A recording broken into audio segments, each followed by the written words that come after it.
Coming up on That Was a Show.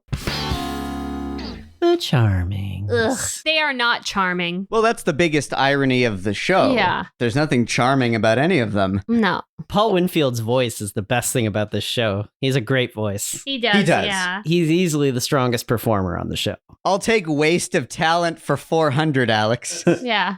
Well, that also applies to, everybody. Honestly, what would be great is if the entire opening, it's all just us going, oh, come on. I'm going to do a super cut of our reactions from this. Yeah. Oh.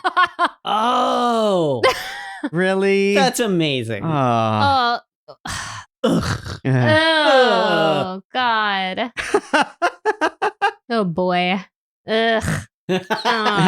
Freeze frame. Executive producer. Freeze frame on the pie, going out the window. Ha. Meep ma. Cold open. We grew up during peak sitcom. Seinfeld, Friends, The Fresh Prince. But those shows were diamonds in the rough. This podcast is not about those diamonds. It's about the rough. Some sitcoms were briefly popular in their time.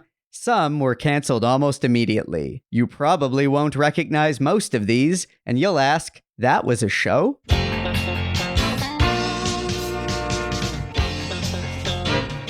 That was a show? The podcast about failed or forgotten sitcoms from the 80s and 90s, starring Brynn Byrne, Aaron Yeger, And Andrew Helmer as Barry. a Radio Gizmo production.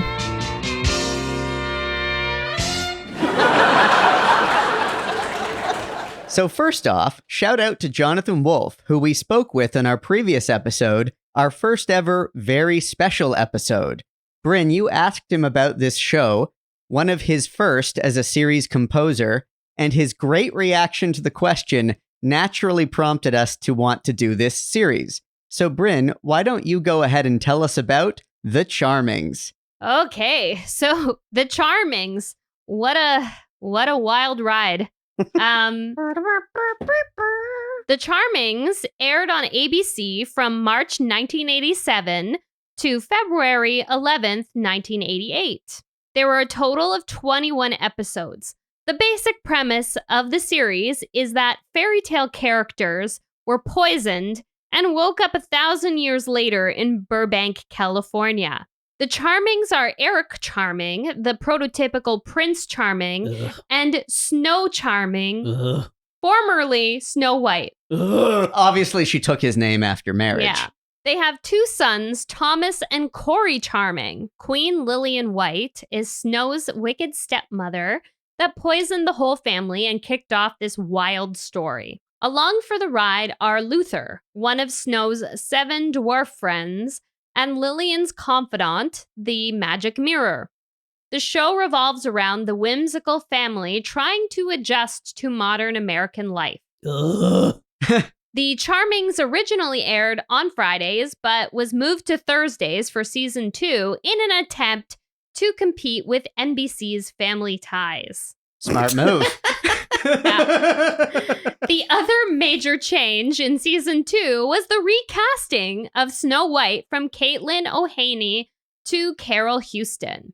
And I understand that this was originally, when it was on Friday nights, part of the official ABC TGIF lineup. Yeah, I feel like it was TGIF before TGIF was a thing. Interesting. Which is funny because we've now seen that kind of supernatural high concept shows actually did well on TGIF in the 90s. Yeah. So they really screwed up there.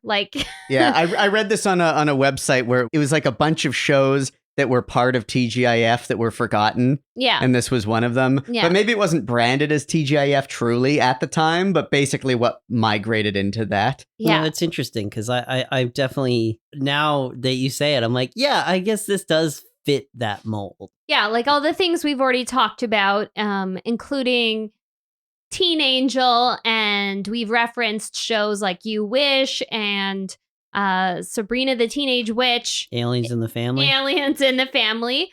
But those were notably starting in the mid to late 90s. Mm-hmm.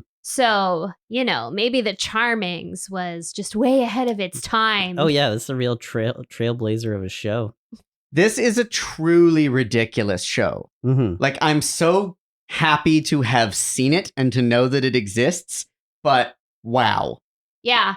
I mean, as soon as we started researching Jonathan Wolff's catalog of work in preparation for our conversation with him, this really jumped out from me. And I immediately was like, okay, I need to ask him about this show because it's ridiculous and we need to cover it. But now that I've, kicked off this episode, I'm like kind of living in regret because... Yeah, like as Aaron says in the cold open every week, we're always talking about the diamonds in the rough. Like, this is the rough in the rough. Yeah. It's, it's one of those things where at first it really jumped out at me. I was like, oh my God, this is going to be incredible. It's going to be such a like kitschy masterpiece.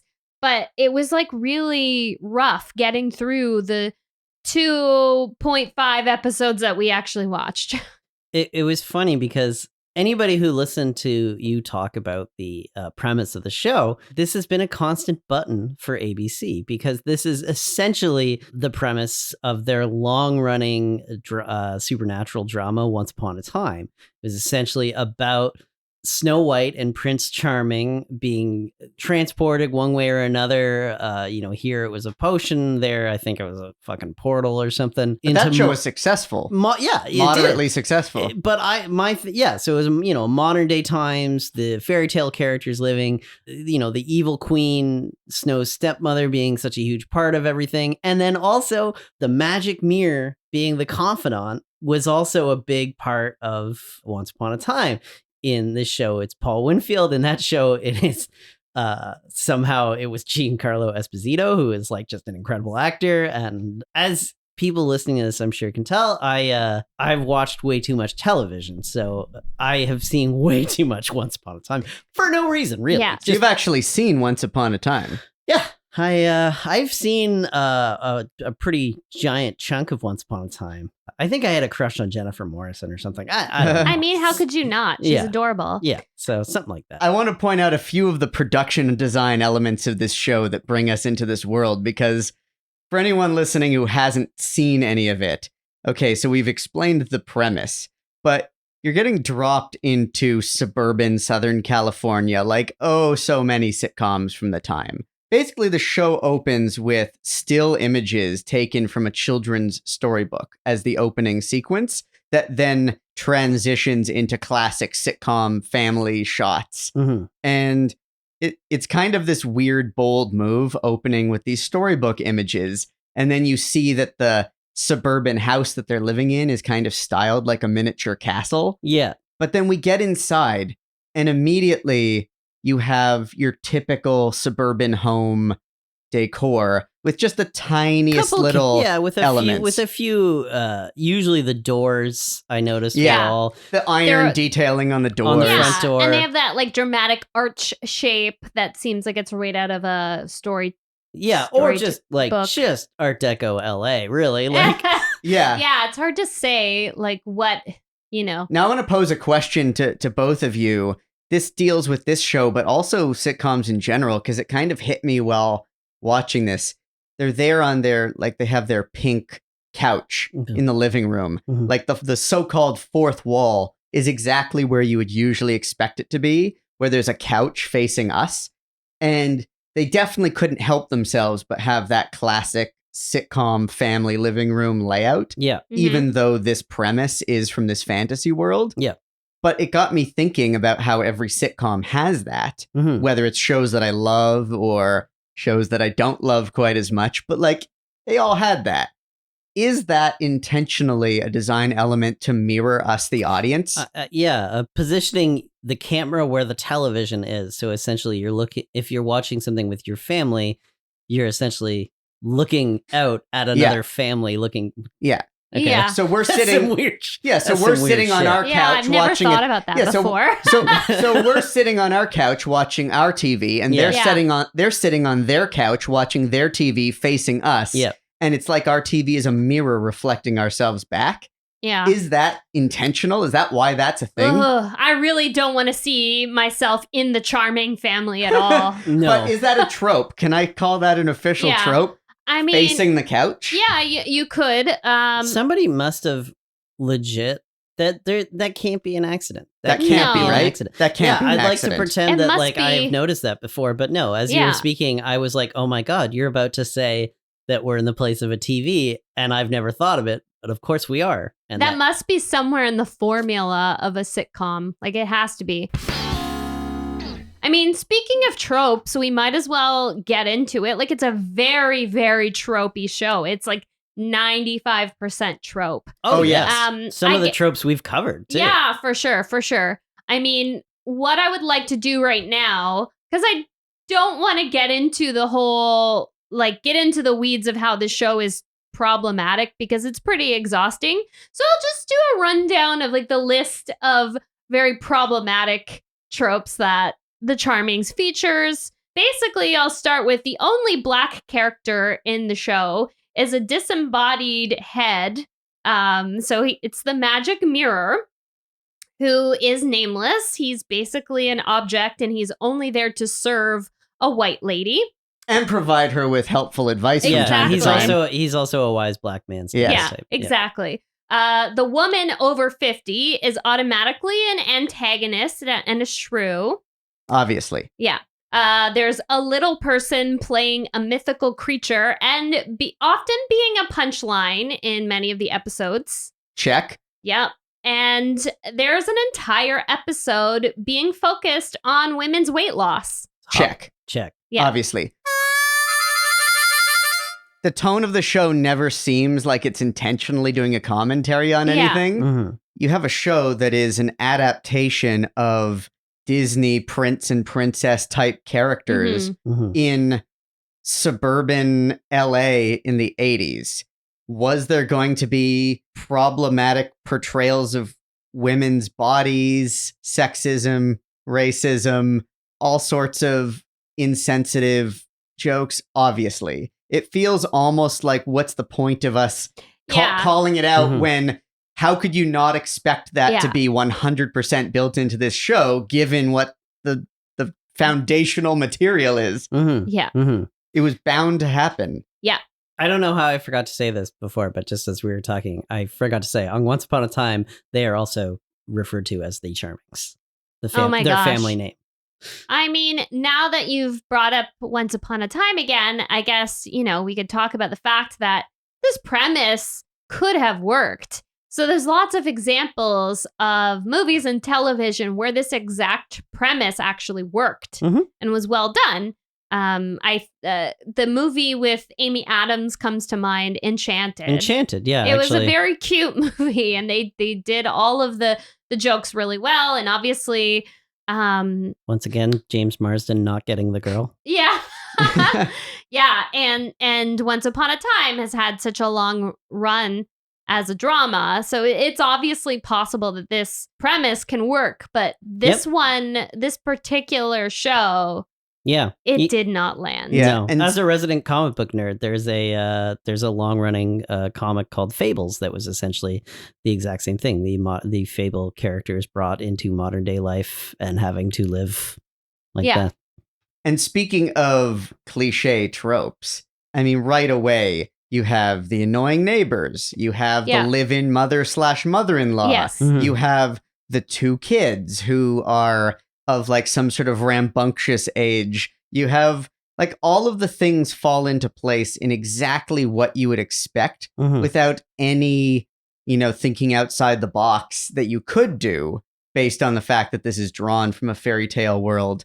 And yet, where this goes even a step further is in the dialogue, where there are all these pop culture reference jokes. Like one I wrote down where it's like, well, thank you, Mr. Rogers. Why are they making contemporary pop culture Yeah. references in the dialogue? They make a lot There's of a pop culture ton of them. references. Like there's a ton of pop culture references. There's a ton of jokes where they're trying to be like one of the characters that is supposedly from this enchanted world makes a reference, and then the other ones are confused by it. Yeah, exactly. they're confused by it. So they're trying to solve the problem of how do they know what a gold card is by the other characters being like, we don't even know what that is. So it's really lazy.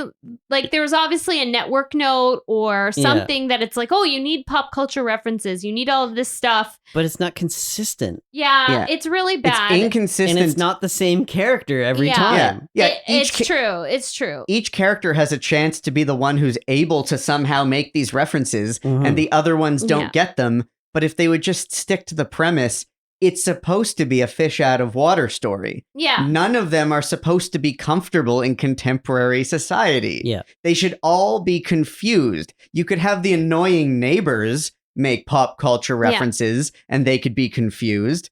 Yeah. But why couldn't they just have the discipline to stick to their own premise? Yeah, I don't know. I mean, let's go back. Let's circle back. I know we're jumping around a lot, but let's keep talking about the tropes because not only are the neighbors annoying, they're also very nosy. Like there's always that busybody, annoying neighbor in a sitcom where there's an element of supernatural stuff going on where they're always kind of suspicious and they're always kind of nosy and they're always trying to figure out what's going on. It's just comedy and sitcom in the 80s too. You got Married with Children had it. Yes. You got Marcy Dahlgren Frost from Uncle Buck.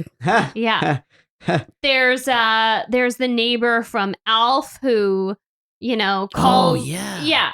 Oh, and little detour, because I do want to say on record what we were talking about before. Brynn and I decided to watch the pilot of Alf recently. Yeah. It was a mistake. Yeah. For whatever twisted reason that we thought it would be fun to see, it was so bad. Like, I will say, this is not much worse than Alf. No, it's not. It's true. It's on the same level. It's basically a bunch of writers who really took a creative swing and wanted to do something high concept, but they could not separate from 80s humor and 80s pop culture. And there's something like it just wasn't workshopped enough or something. Like there's something. Take the risk to stick to the premise. Yeah. Yeah. And don't have. But ABC would not hire you for that. Right. Yeah. Fox might, but Yeah. ABC Fox might. Right. Yeah. ABC does not. I found it interesting just watching it, like how many of these sitcoms that we watch, especially family sitcoms, where you could just move one family out of a set and move in a different concept family onto the exact same set. The amount of variations on, like, let's just see what other weird family we can put in a house. Yeah. That we keep seeing over and over again. It's your standard sitcom about a nuclear family, but with a weird twist. Yeah, exactly. And they love doing that. They could have really done well with this show had they stuck to the details, had they stuck to the premise. And there are little glimmers of fun jokes and fun references to classic fairy tale tropes. There's a scene where Snow White is cleaning the house. And there's a beat where she opens the door of the house and there's a bunch of little critters and animals that come out of the house as if they've helped her clean, which I thought was very cute. It actually made me chuckle because it's a callback to the fact that so many Disney princesses were friends with the animals of the woods, and specifically Cinderella actually had the animals help her clean. And I thought that was very cute. And there's other jokes that worked as well. The neighbors. Don, the king of carpets, Miller. So Don, the king of carpets, he owns a carpet business or he sells carpets. So in classic 80s fashion, he's the king of carpets. And they interpret this to be like, oh, he's royalty just like us. So there's lots of funny gags of them announcing him as if he's royalty or bowing down to him like he's fellow royalty, and I thought that was clever as well. So if they kept doing stuff like that, it could have. Yeah, that's a perfect example of how when you take the premise of where these characters came from and have them butt up against people who are actually from that contemporary society, it can be funny. Like that mistaken identity thing that they think he's a real king, or the one genuine laugh that I had. We talked about the party scene when we watched it together. Is the actors that they hired as performers to put on this like Renaissance fair party, and the actors are chatting with each other, and one of them says, "My agent said it was a bar mitzvah." And I had a really good laugh there because you can picture how if you had, let's say, some wealthy family put on some funny costume party, they might hire some local actors to go in costume. And it was kind of a medieval times type of gig that these actors are doing. And that's funny. Like seeing that interplay between them and the modern world, that's funny. Yeah. If they would have kept on that fun interplay of reminding everyone that, oh, these are fairy tale characters, haha, like that's the joke, that would be great. But I found that they were even lazy with the tropes from fairy tales, and they were bringing in all this random stuff from fables and nursery rhymes. Yeah. And it's like, just because kids also like those things doesn't mean that they're from the same world. Like there's like all these references. Wasn't there like a Three Blind Mice reference or something? There's Three Blind Mice. They say, hey, diddle diddle. And like, it's like, those are nursery rhymes. Those are not fairy tales. Anything that could have been in a picture book for kids with no connection in the story world. Even the crossover episode they did. So little detour here. They do a crossover episode. So many detours. They do a crossover episode where Cinderella makes an appearance. And I mean, that's not a crossover, Aaron. Well, they just do an episode where Cinderella shows up. Crossover would mean that they brought her over from another show. Fair enough. But I mean, they're bringing her over from another story world in the sense that like Snow White and the Seven Dwarves is a well-known story. And Cinderella is also a well-known story. And they're bringing one character from one story world into another story world, but they don't have the same origin. Like, yes, those are both Disney movies, I guess, and they're both in storybooks, but Snow White and the Seven Dwarves comes from the Brothers Grimm. Cinderella does not. They have different cultural, national, historical origins from different time periods. Neither of them were original screenplays for Disney. No. And they're completely different stories. But this is where Once Upon a Time made its bread and butter, basically. And I think it is essentially in that ABC, therefore Disney, owned these characters and wanted to play with them. But I think Once Upon a Time does that better because it sets out to make that part of the premise right from the start, is that it's going to have all of these different references, kind of like how in Who Framed Roger Rabbit, there's like the Toon world where there's all sorts of different tunes in their parallel universe. It kind of fits. Whereas in this, it kind of just feels like it's falling into place haphazardly. Yeah, I don't know. I don't really agree. I feel like they're exactly... I felt that fit perfectly. Yeah, I thought they're exactly the same category. Like, as long as they're fairy tales, it's okay. And I got annoyed when they brought up things from fables and from nursery rhymes because that's a different category altogether. The thing that I kind of thought was funny on the topic of that specific episode, the pretense that Eric Charming is the prototypical Prince Charming. And when stories like Cinderella and Snow White and Sleeping Beauty are retold, not necessarily in the original text, but when they're retold anecdotally by people, the prince is often just Prince Charming. Right. So basically they take that idea that maybe it's the same guy, and like the idea that maybe he's like this, this like Lothario? player. Yeah. Where he's dated around like, and he's been with all the princesses. Like that's like a fun thing, but they don't really go there in the episode. No. Like they just basically have Cinderella on there to slut shame her. Yeah. And to make it like she's making a pass at Prince Charming because that's exactly what I will happened. retract my previous statement. That is pretty clever then, having Cinderella appear, even apart from the slut shaming aspect. But even more fun is not only is he Prince Charming, but he's Prince Eric, who is another prince who is in fucking fairy tales and shit like that. Prince Eric isn't Prince Eric Little Mermaid? So he's in the Disney Little Mermaid movie. So you're having your cake and eating it too. You're basically making like this. You're being like, he's also that guy. Right. But to be fair, I'm not sure that Prince Eric was Prince Eric in the original text of Little Mermaid. Yeah. I think that was just for that movie. And that movie came out well after I know. Charmings. I'm true. But I'm just saying, I guarantee you that choosing Eric because Prince Eric is thrown around in other stuff too. So Yeah, choosing fair. Eric, It's like the is- perfect name for, yeah. 80s prince. Like, It's funny though, because like this is actually a common, it's not a trope, but it's a common thing I've seen addressed where the Prince Charming in these stories is the same Prince Charming. yeah. I've often seen this referenced in lots of things, basically. Yeah.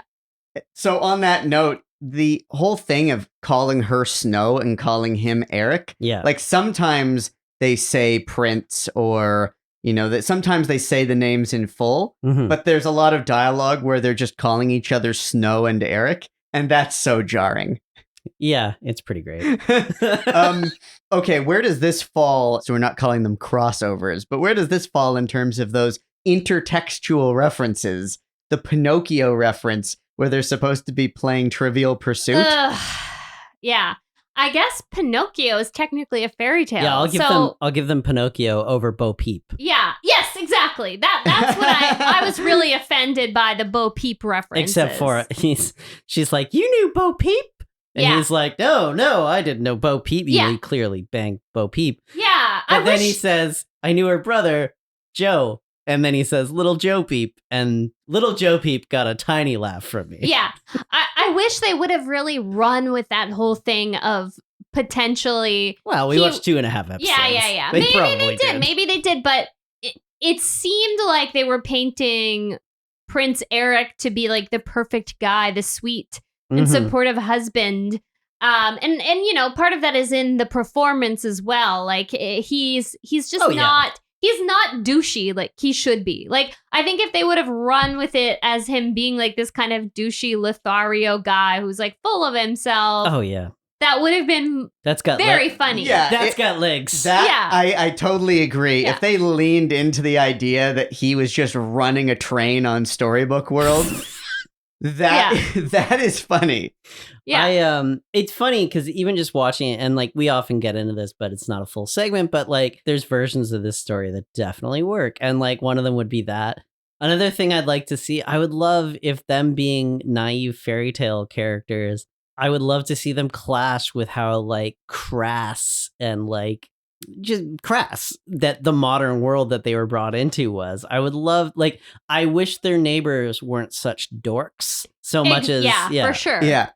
Like, if they live next to the Bundys, Yeah. that's Oh, funny. yeah. Right? Right? Like, Yeah. them being constantly shocked at stuff, Yeah. Like, yeah, because they should be shocked at how their neighbors are kind of not put together and are really crass, but at the Right. same time, they can speak in a really prim and proper way and dress really fancy, but actually say and do terrible things. Yeah. Because if they are like medieval royalty, Mhm. then they would have so little regard for the peasants that there Yeah. should be a lot of sort of disparaging remarks that go both ways, where the neighbors think of them as these rich, pompous assholes, and they think of the neighbors as these dirty peasants, basically, and it could go back and forth between the two of them. Or it could be like a dynamic. Do you guys remember the Brady Bunch movies from the 90s? Sure, Jan. Yeah, exactly. Like they had the neighbors that were very, very much that kind of crass, modern, edgy that's a good point. family. Mm. And that interplay between them and the naive,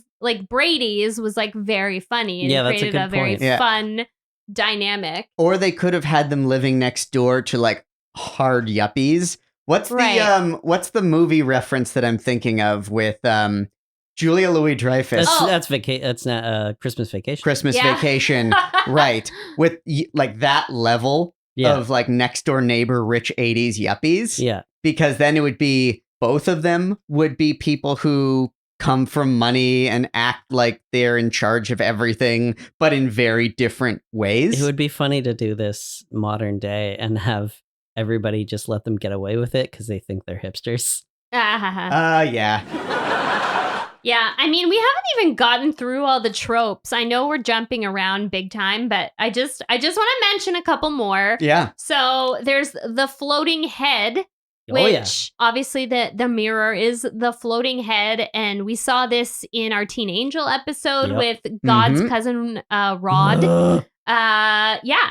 And there is a trope that we haven't talked about on That Was a Show yet, which is the horny husband and wife or horny mom and dad who are always all over each other. Oh That's my God. definitely a trope. Yeah. These two were specifically extra horny. Yeah.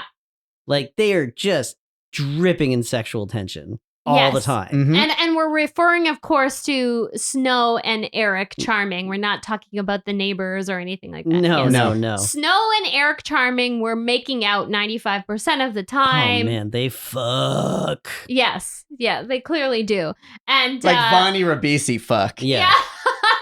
And clearly Lillian White has a problem with it. There's a scene where she's ranting about how they're always kissing, they're always canoodling, they're always this and that. And, maybe part of her deal with them and getting annoyed with them all the time is like maybe she's a little frustrated. Maybe she, I feel like she's the anti-Mona, Yes. Oh. Yeah. like matter and antimatter, Yeah. as far as like the live-in mother and their relationship with sexuality. Mhm. Yeah. Yeah. I have nothing to follow up. I just want to throw the words out. Another trope. Giant animal. Yeah. Giant animal again. Yeah.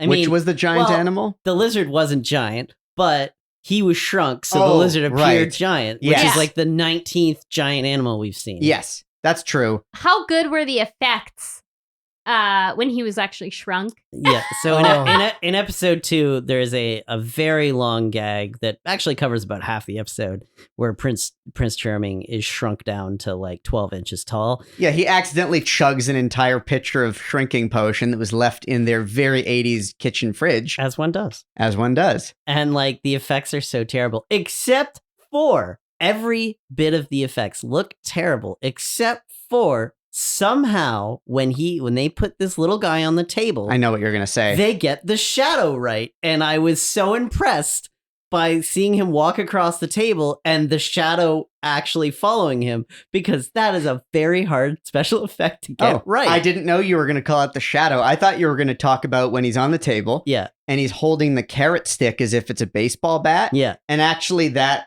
looked like a very size accurate representation of like him holding the carrot stick. Yeah, that worked. That Like, was that fine. worked? Yeah. But the actual shrinking gags and Ugh. that whole thing. Yeah. Oh, man. I don't know if it was limitations of the time or if they just, Money. like the budget. Yeah, it's money. It seems like they would really hyper focus on one thing in an episode and the rest would be very cheap and schlocky and fake looking. Yeah. Or were audiences impressed with that back then? No. Like, I don't know. No, Like, because we've watched like the special effects were better on Bewitched. that's true. You know, like come on. That's true. Like, I think they were trying to do too much. Like the scene where Lillian causes the earthquake and there's lasers coming out of her. Yeah. They weren't even lined up properly with the source of the laser. Like there were some that were like coming out of her body instead of out of her hands. And like, it's, This speaks to a really interesting broader point, which is that the idea that sometimes the best creativity comes out of sticking to specific boundaries. Mhm. So Yeah. with the dialogue and with the character interactions, if they had stuck more to specific boundaries, if these characters only know what they could know coming from 1,000 years ago in fairy tale world and seeing them try to make it in this world Yeah. and be disciplined about that, that's Mhm. funny. yeah, I couldn't help but notice, obviously with the mirror, Oh. he had to have dry ice around him the entire time because they loved dry ice in the in the 80s. The Yeah. wardrobe Yeah. in this show, Yeah, the Ugh. lack of quality they are supposed follows through to every element of Yeah, the show. Yeah. they are supposed to be royalty Yeah. from their Yeah. world, and they're wearing the royal like ball gowns and Yeah. robes, but it looks like it's from Party City. Yeah, it does. It all looks like it's straight from the Party City or Spirit of Halloween. Like it's all very. But also, was that good for the 80s? I don't know. No, I feel like they No. could have gone. I feel like they could have gone to a legitimate props house and rented Yeah. much better stuff. Yeah, I don't They understand should it. have just done the standard thing of, okay, they have one really good costume Yeah. and they just wear that all the time. Yeah, But they decided to put them in different outfits all the time. All the time. And you can't tell if this is character or if this is set, but like he's wearing jeans a lot of the times with his fancy thing. And part of me is just like, is this him assimilating or is them just being like, I don't know. We all have pants. Put some jeans on. Like, it's weird. I think they were trying to be a little innovative. Like they were taking outfits that looked contemporary, but styling them in such a way that it's like a throwback to medieval times. But then when they would have an occasion, they'd bust out the full prince and princess outfits. But they look so bad. That looked like cheap, like even their crowns. Just like a polyester. Yeah. They look like basically if you were in a Halloween store and like you're going through the aisle when you see those costumes and it's like sexy sleeping princess. Yeah, not because they're like we don't want to get rights to this. Yeah, it's not even the officially licensed one from the merchandise aisle. It's like you wouldn't call it Prince Charming. You would say like medieval prince. Handsome prince. Handsome the prince. handsome prince. Yeah. And it would be like $29.95. And of course because obviously for some reason she has to have massive amounts of cleavage in every outfit. Yeah, like it's like such a like. Oh, old absolutely. Man smoking a cigar note. Absolutely. And we saw that, of course, in Aliens in the Family. Oh, yeah. This is another little visual trope thing. And this isn't even specific to this show, but I found myself really noticing it in this show because it was put on very strongly. The character who's weirded out by another character or situation, and they kind of stare almost as if into the camera, and their eyes kind of bug out of their face. You know the facial expression I'm talking about when an actor kind of does a huge wide-eyed... Get a load of this guy. Get a load of this, sort of wide-eyed, and the eyes really bug out. In the industry now, we call it a Jim Halpert. Okay. When they do that, and it's almost like a nod to the audience, like the eye line goes almost into the camera and the eyes bug out. Al Bundy does this exceptionally well. And in this show, I was seeing it, but it was not done well. It was done in a way that was trying to force a punchline onto a moment that wasn't funny. I think the actors were just looking at their off-camera agents trying to get them out of this. See, I couldn't find enough information online, but I also kind of got lazy with it because I was just like, whoa. Yeah, like, I wanted to. Yeah, exactly. Like I had no emotional energy to like really dive into a deep research on this, but I am very curious about the recasting of Snow White.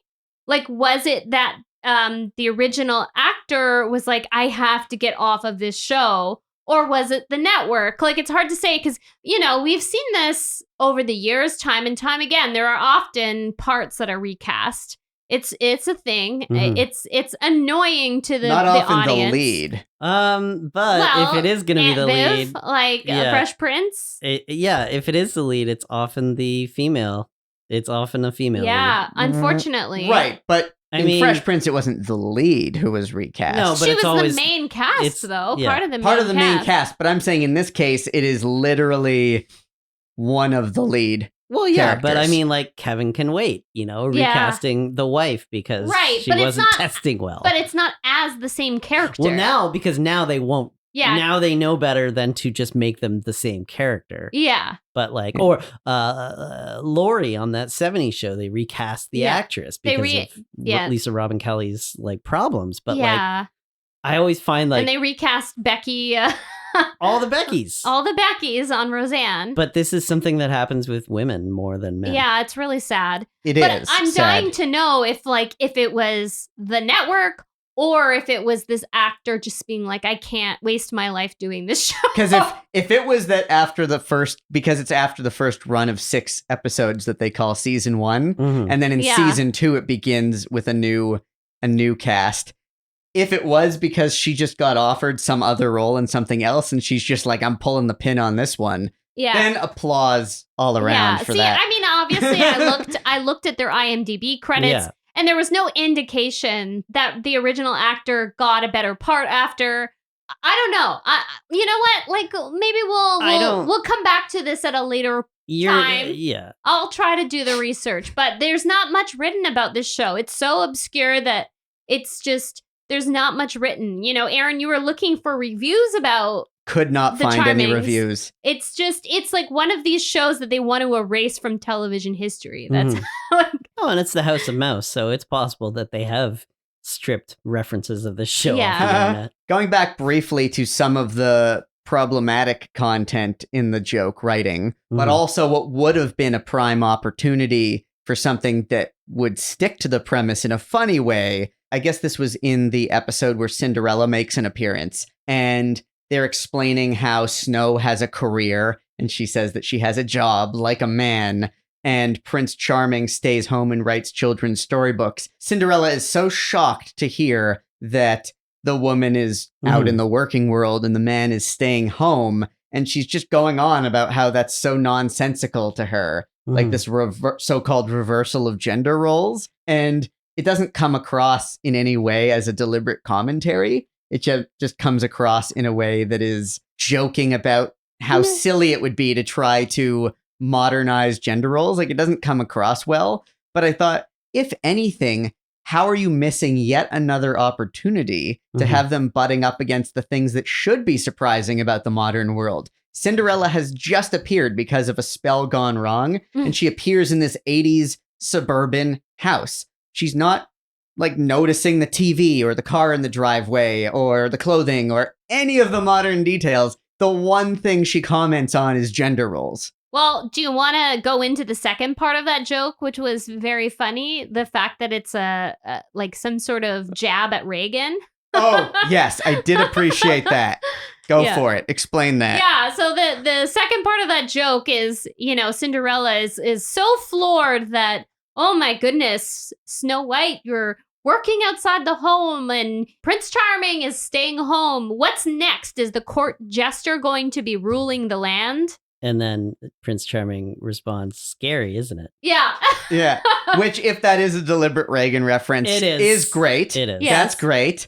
They get a point for that. Yeah. They get a point for that, even though it still makes no sense that they'd be able to make contemporary references like that. But Well, they get a point for that. I'll give them references to knowing who the president is. Like, that one I'm not as I guess surprised as right, like when they start that dropping could be like a reaction to something they've now witnessed because they're living there. Like, how did that joke make it to air on ABC? It seems like the ABC is such a traditional network. Yeah, but they're also liberal. So Yeah. it would be pretty normal for them to poke at Reagan. It's not that different from in Aliens in the Family. They had jokes about Republicans and about Newt Gingrich and and all of that, approaching those jokes as if they're Murphy Brown.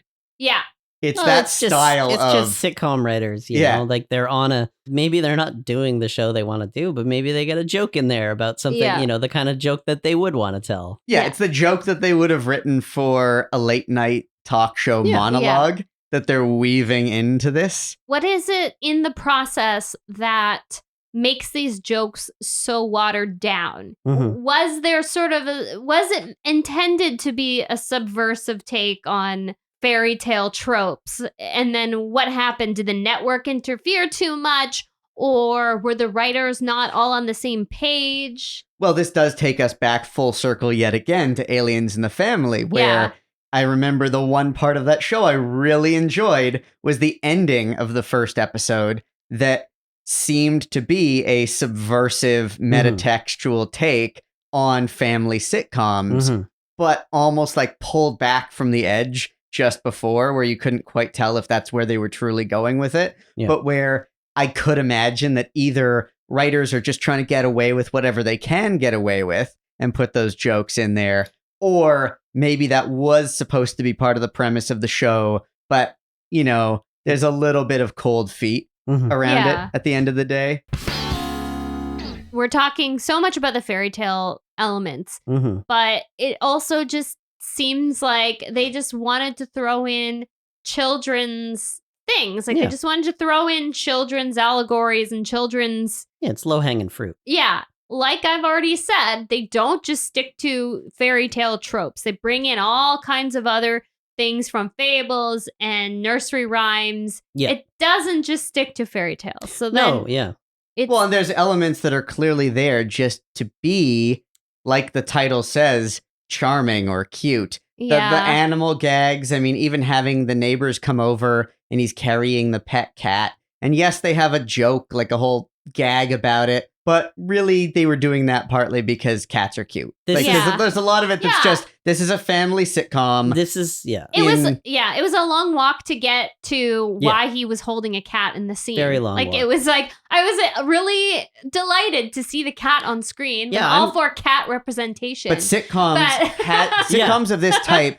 had to have a pet. Usually it was a pet dog, but you'd have to have a pet because they're cute and it's supposed to be a relatable family element. But clearly, a neighbor would not stroll into their neighbor's house carrying a cat. Exactly. That just doesn't happen in life. I'm always reminded of one of my favorite jokes in the movie Scrooged, which is they're putting together their big live broadcast of A Christmas Carol, and one of the very tops of the network says, "We have research showing that animals like to see themselves on television.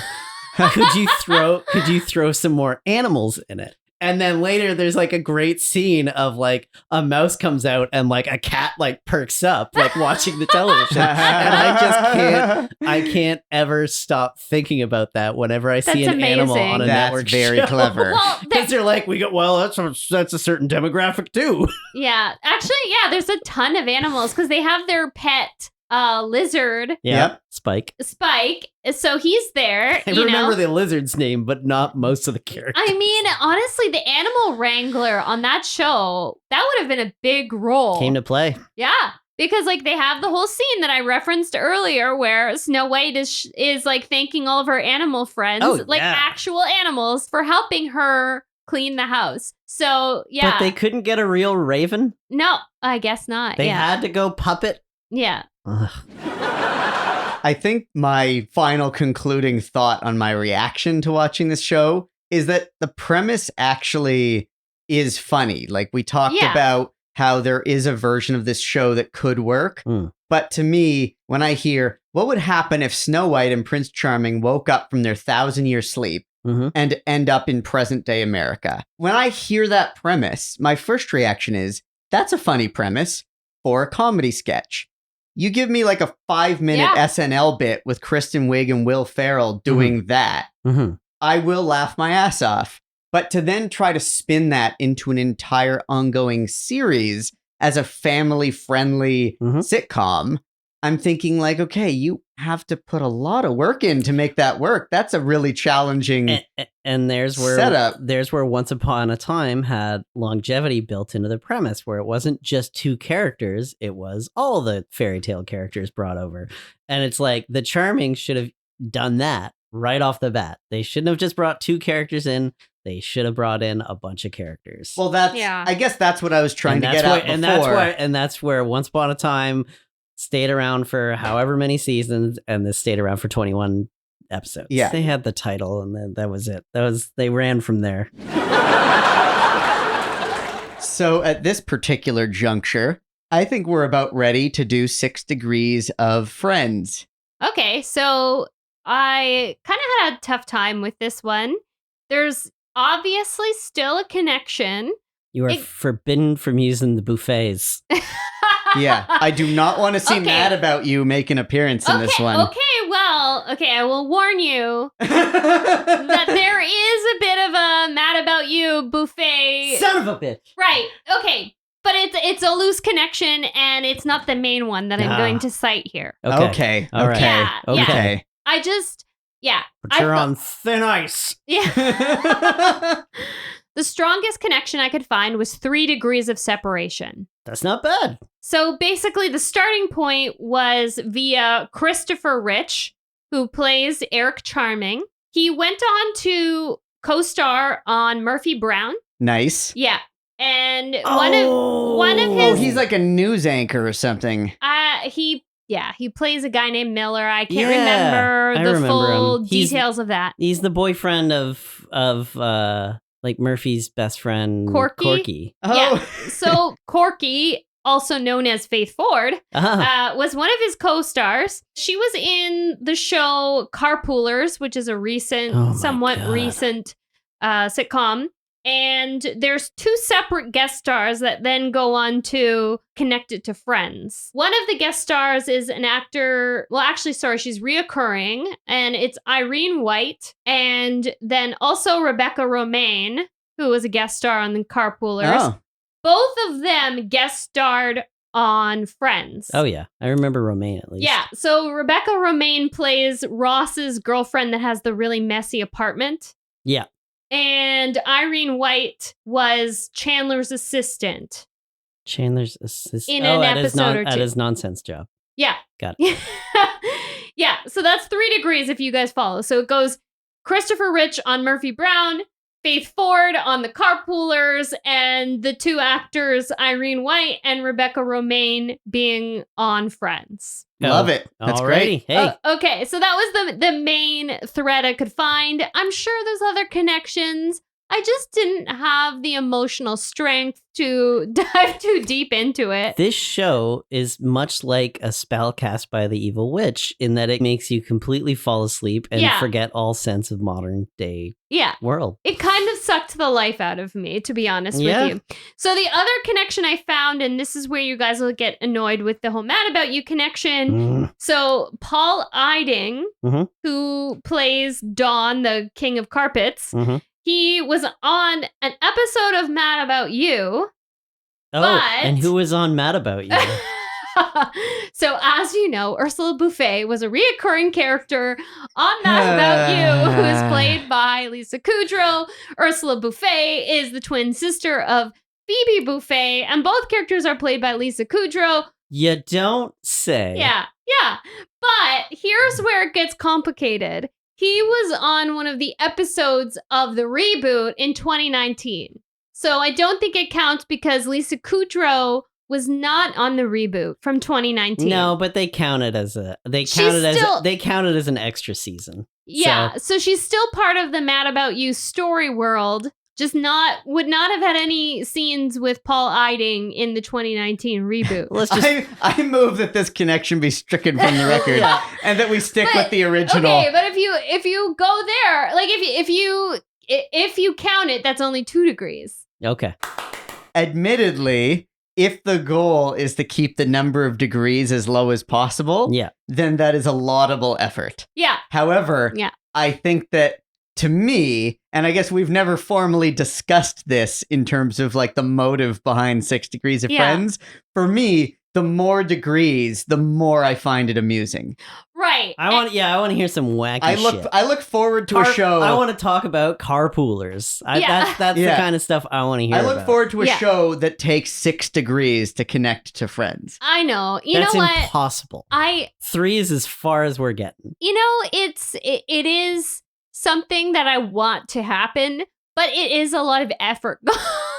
It's impossible. I mean, I'm sure all of the previous episodes have 6 degree connections as well. You know, it's not just the 1 degree, 100%. but we're going to the closest connection. Yeah. But I'm looking forward. You can't fake it, Aaron. It's got to come natural. I know, but I'm looking forward to the show where you've got that wall with the string and the pins connecting all different things, and you're like trying to solve a mystery, and it takes solve a murder. I want your serial killer and you're wall. poring over it for weeks to try to figure out how to connect these two shows. You're a white whale. Yeah, I don't want to spend that much time on it. You don't? No, I really don't. I have more productive things I could be doing with my life. Hard cut to the spinoff.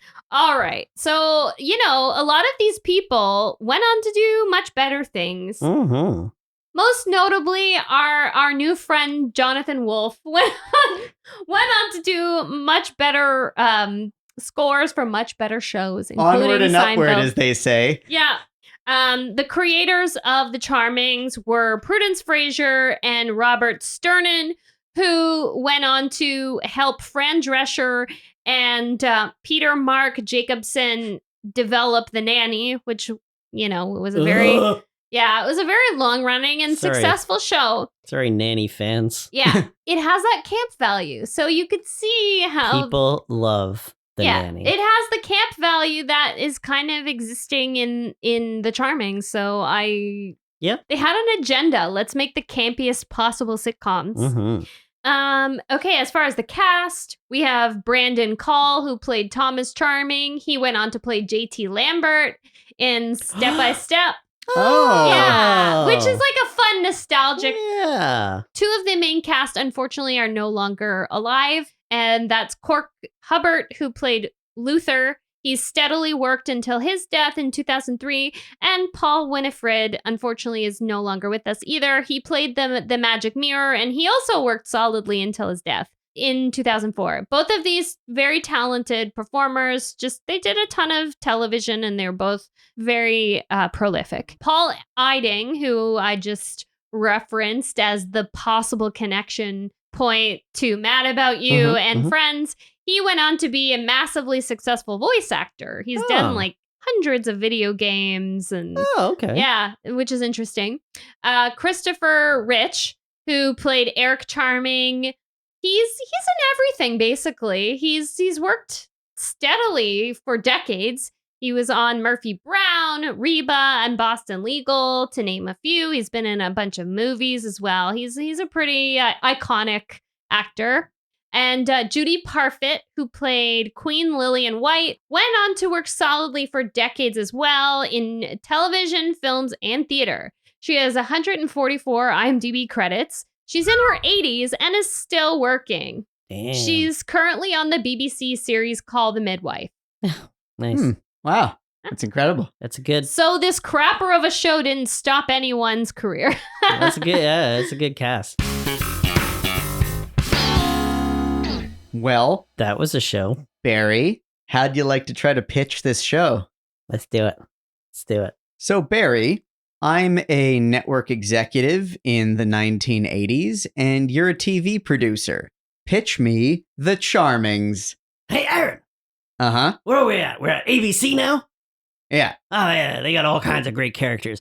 I got a bit of a dilemma in my personal life. go on. Me and the missus, we want to go out.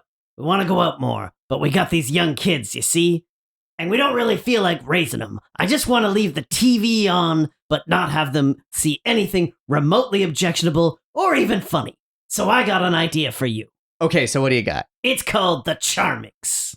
So what's that? I don't know. You got some leftover sitcom houses lying around? Yeah, Yeah, I don't know. Throw some fairy tale characters and shit in there. fairy tale characters in a family sitcom. That's brilliant. What else you got?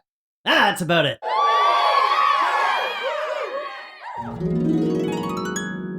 This was fun. We had a lot of laughs. But some things are no laughing matter. What did we all learn from The Charmings? We learned that if you're going to do a show about recognizable characters, you better stick to one genre. If it's fairy tales, keep it fairy tales. We don't want any fables, and we don't want any nursery rhymes, okay? Oh yeah, and for the love of God, please don't buy the costumes from Party City. Podcast over. And cut to credits. That Was a Show is a production of Radio Gizmo. Subscribe on your favorite podcast platform and follow us on Instagram for info about upcoming episodes. If you enjoyed the show, tell your friends about it. Next time on That Was a Show. I was looking for reviews of The Charmings to no avail, and I did come across a review for a show called Hi Honey, I'm Home. It stated that that show was of a similar premise, but not as well executed as The Charmings, which all of us found Which is wild. wild and baffling. This show, Hi Honey, I'm Home, actually sounds quite clever, and we were enticed to investigate. Hearing it described, I was so excited to watch it because what a great concept. I have to say, and I think we're all on the same page here, I was very pleasantly surprised. We truly liked this show. I loved it. I loved it too. It was Yeah. great. I loved it. I wish there were more episodes. Radio Gizmo.